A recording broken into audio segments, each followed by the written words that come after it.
आमिर साहब, अभी तक हमें ऐसा लग रहा था शायद कोई एक इदारा ऐसा बचा है जहां पर जिसे हम मुअज़्ज़ज़ का लक़ब देते हैं, मुअज़्ज़ज़ जजेस वहां पर मौजूद होते हैं, इंसाफ की बात करते हैं, कानून की बात करते हैं। वह इंसाफ और कानून से ज्यादा एक दूसरे पर इल्जामात है। यही हालात हमारी पार्लियामेंट के हैं और यही हालात हमारी सड़कों पर है। फिर इससे कोई फर्क नहीं पड़ता कि सड़कों पर कौन एहतजाज कर रहा है।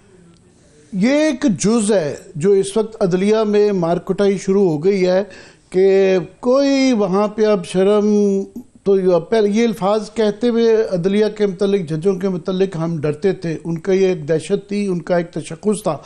अभी जिस तरीके से हमें रिपोर्टिंग करनी पड़ती है कि पहले जो है अदालतें एक दूसरे के मतलब थी, अभी वर्चुअली दस्तों गिरबान हो चुकी हुई हैं। जो जिस तरह की तंज़ें हो रही है, तंज़िया गुफ्तगू हो रही है, पहले जज आपस में लड़ रहे थे, एक दूसरे के मतलब फैसले दे रहे हैं कि उसके बाद जो है अब जजों ने वकीलों के साथ लड़ना शुरू कर दिया। आज की जो जजों की कार्रवाई है उसके ऊपर तफसीली बात करेंगे, मगर बिग पिक्चर ये है कि ये जो जबर का निज़ाम जो था ये अंदर से चटकना शुरू हो गया है और अदलिया में जो इस वक्त कुछ हो रहा है वो उसकी सिर्फ अक्कासी करता है, क्योंकि ये होता नहीं है। दोनों चीज़ें नहीं मुस्मिल, या इज़्ज़त कमाई जाती है या इख्तियार, अनलिमिटेड पावर, दोनों चीज़ें चलती नहीं हैं।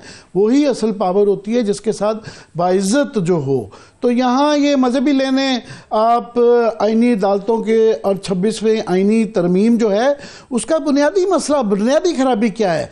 उसके अंदर बुनियादी खराबी ये है कि वो एग्जीक्यूटिव यानी सरकार के अंदर की मेजॉरिटी उसके अंदर आ गई है, वो हावी हो गए हैं अदलिया के ऊपर, और वो जज जिन्होंने उसको ना सिर्फ के कबूल कर लिया है और वो उसको आगे परवान भी चढ़ा रहे हैं, उसकी वजह से जो इख्तियारात आए हैं उसकी वजह से मज़े भी ले रहे हैं, अनड्यूली उनको वो इख्तियारात मिल गए हुए हैं, तो वो फिर उनको वो जो इज्जत नहीं मिल रही उससे वो झुंझला रहे हैं, चिड़चिड़े हो गए हैं, वकीलों के साथ लड़ रहे हैं, फैसलों के अंदर वो उनके वो नजर आ रहा है। तो अदलिया के अंदर ये जो चीज़ है। और दूसरा जो है, अब इन्होंने, मैं समझता हूँ कि ये बाकी भी ये सबसे बड़ी जो मजीद गलती हो गई है वो जो ये इन्होंने पीका का कानून जो सेनेट से भी अब पास करवा लिया है, ये मैं समझता हूँ इनकी सबसे बड़ी ये गलती है।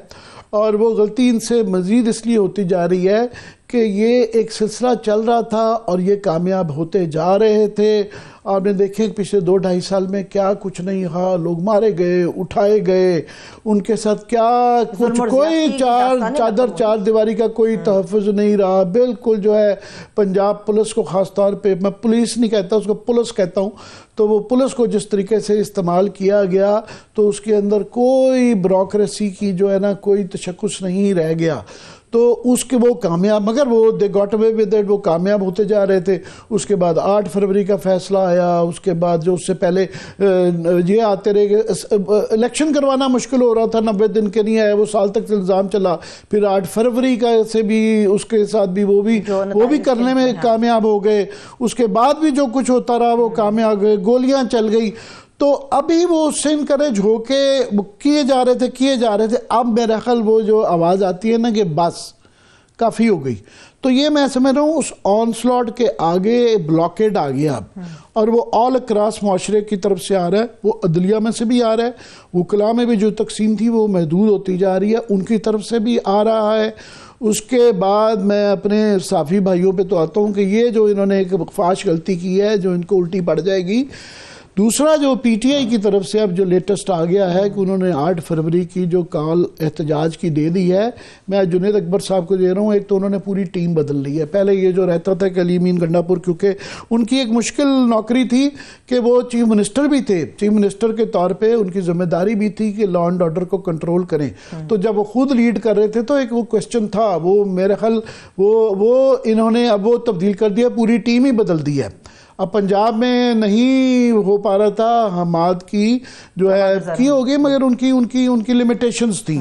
तो आलिया हमजा तो ट्राइड एंड टेस्टेड है, वो तो जेल में भी होके आई हैं, मार भी खा के आई हैं, इससे ज़्यादा उनके साथ क्या डर नहीं है। सो पंजाब में भी बदल गई है। जुनेद अकबर साहब को मैं आज सुन रहा था, वो हामिद मीर के प्रोग्राम में ये कह रहे थे, उन्होंने बड़ी ख़तरनाक बात की है जिसके बाद इस कॉल को बहुत सीरियसली लेना पड़ेगा।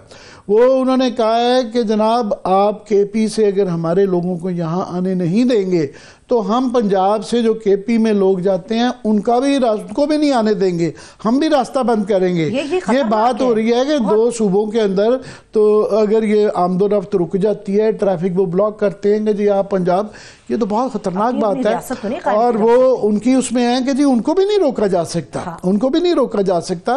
वो एक अगर वो पुरअमन एहतजाज उनका वो है और आप जमहूरी हक है, आईनी हक है, उनको मना करेंगे तो वो फिर हमारे ऐसे लोग उनको किस मुंह से तनकीद करेंगे कि आप ये गलत कर रहे हैं। मगर ये आवाज़ें लगनी शुरू हो गई हैं और लास्ट टाइम क्योंकि एक नई तारीख बन गई हुई है कि सियासी वर्कर के ऊपर गोली चल गई हुई है और लोग मारे गए हैं, तो उसके बाद तो अभी फिर डरना चाहिए ना कि ये जब इस तरह की कॉल आती है तो ये जो चलता जा रहा है कहीं ना कहीं तो रुकेगा, कहीं ना कहीं तो प्रवेल करनी चाहिए। जो समझदार लोग हैं, जो सैनिटी को प्रवेल करना चाहिए, समझदार लोगों को सामने आना पड़ेगा।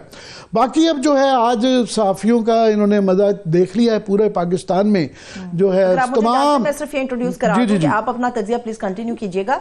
सीनियर तजियाकार मजहर अब्बास साहब भी हमारे साथ मौजूद है। सर बेहद शुक्रिया आपके वक्त के लिए। आमिर साहब मैं चाह रही थी कि आप अपनी इस गुफ्तगू को मुकम्मल कर लें, फिर हम मैं मजहर साहब से ही पूछूंगा। बिल्कुल, बस सिर्फ 1 मिनट में ये कहूंगा और मजहर साहब का ओपिनियन उस पर लूंगा कि ये सहाफ़ियों की एक तारीख है, 77 साला तारीख है मज़ाहमत की। ये मार्शल लॉ के ख़िलाफ़ भी मज़ाहमत हुई, हमने सिविलियन डिक्टेटर्स के ख़िलाफ़ भी मज़ाहमत की, और हम जो हैं वुकला की तरह या सियासतदानों की तरह या जजों की तरह हम मुनक़सिम नहीं हैं। ये हमारी फ्रेटर्निटी का कमाल रहता है कि जब हमारी आज़ादी पे आता है हम इकट्ठे हो जाते हैं और कोई आपस की कोई तकसीम नहीं होती।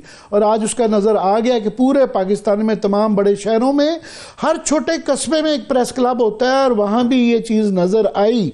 मैं सिर्फ मजहर पे जाने से पहले एक बात मैं याद करवा दूं कि लोग भूल जाते हैं कि पाकिस्तान की तारीख की जो बड़ी तरीन जो जुडिशल मूवमेंट थी वो वकीलों ने नहीं शुरू की थी। वकील जब पहले दिन कॉल दी गई थी तो ये पार्लियामान में मजहर मेरी गवाही देंगे क्योंकि ये मौजूद थे, ये उस वक्त ऑफिस बेरर थे, PFUJ के जनरल सेक्रेटरी थे ये उस दौर में। तो 150-200 वकील भी इकट्ठा नहीं हुआ था।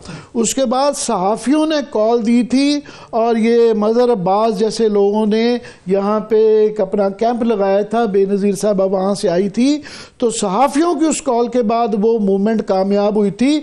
मजहर मैं ये तारीख की ये दुरुस्तगी जो कर रहा हूँ ये मैं सही कर रहा हूँ, ज़रा इसके हवाले से और ओवरऑल किधर जा रहे हैं हालात, मैं चाह रहा हूँ आप अपना एक मुबस्सिल किस्म का एक तबसरा करें। जी शुक्रिया आमिर। देखिए ये जब जो आपने मिसाल दी, ये 9 मार्च 2007 को जब इफ्तिखार चौधरी साहब के साथ ये वाक़या हुआ था और उन्होंने इनकार किया था, तो पहला बयान सबसे पहला बयान पाकिस्तान में मैंने ही जारी किया था, Pakistan federal union of journalist की तरफ से। वो हमारे सदर हुमाली थे। हमने पहला बयान सबसे पहले हमने, और उसका ताल्लुक मीडिया से नहीं था, लेकिन चूंकि हम समझते हैं कि आज़ाद अदलिया और आज़ाद मीडिया जो है वो जमहूरियत की जो है सबसे स्ट्रॉन्गेस्ट पिलर्स है,